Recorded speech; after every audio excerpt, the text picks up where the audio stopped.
আমরা বিএনপি সবসময় আমরা কাজে বিশ্বাস করি, আমরা কর্মে বিশ্বাস করি, আমরা সমালোচনায় বিশ্বাস করি না। আজকে একটা দল আপনাদের সামনে আসছে, নিশ্চয়ই আসছে, আপনারা চিনেন।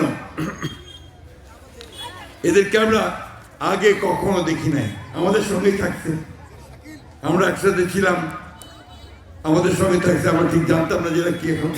এখন আসছে যে তারা নির্বাচন করবে। ভালো কথা, যে কেউ রাজনীতি করতে পারে, রাজনীতি করবেন, দয়া করে মিথ্যা কথা বলবেন না, আর গীবত গাইবেন না, গীবত গাইবেন না, অন্যের সমালোচনা ওইভাবে করবেন না। এই দলটা সম্পর্কে একটু কথা বলতে পাই, আমি ক্যান্ডিডেট সম্পর্কে কোনো কথা বলবো না, কিন্তু দলটা সম্পর্কে বলবো।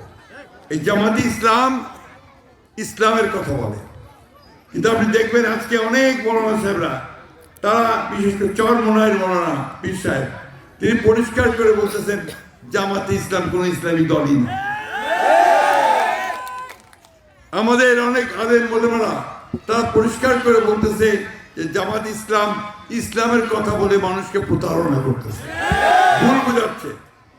আমাদের একেবারে সাধারণ মহিলাদেরকে, মা বোনদেরকে ভুল বুঝাচ্ছে যে দাঁড়িপাল্লা ভোট দিলে নাকি আপনার জান্নাত পাই যাবে, নাউযুবিল্লাহ। কারণ এটা কোনো মুসলমান বিশ্বাস করবে না। মুসলমান বিশ্বাস করে যে তার আমলের উপরে নির্ভর করে আল্লাহ তাকে বেহেশতে দেবেন কি সেটা আল্লাহ নির্ধারণ করে, ঠিক তো? আরো কথা আছে, কয়েকদিন ধরে এই টেলিভিশনটা, মোবাইলটা অনেক কথা হচ্ছে, তার মধ্যে একটা কথা আসছে যে তিনি মহিলাদেরকে, ওনাদের যে আমির সাহেব, তিনি নাকি মহিলাদেরকে খুব অশ্লীল ভাষায় গালিগালাজ করছেন। দেখছেন আপনারা? কি দেখছেন?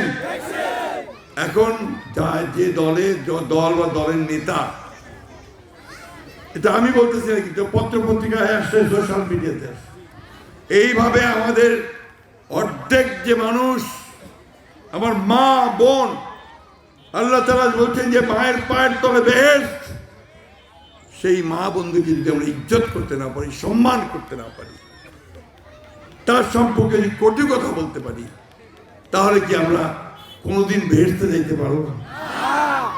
আমরা কি ভালো কাজ করতে পারবো? তাই বন্ধুগণ, বক্তব্য বাড়াবো না। আপনারা এখন সবাই বুদ্ধিমান, আমাদের ছেলে পেলেরা সব বিএ MA পাস করেছে, আছে, সব লেখাপড়া জানে, মেয়েরা তো আরো বেশি। আমাদের খালেদা জিয়া ক্লাস 12 পর্যন্ত মেয়েদের অবৈতনিক শিক্ষা চালু করছিল না?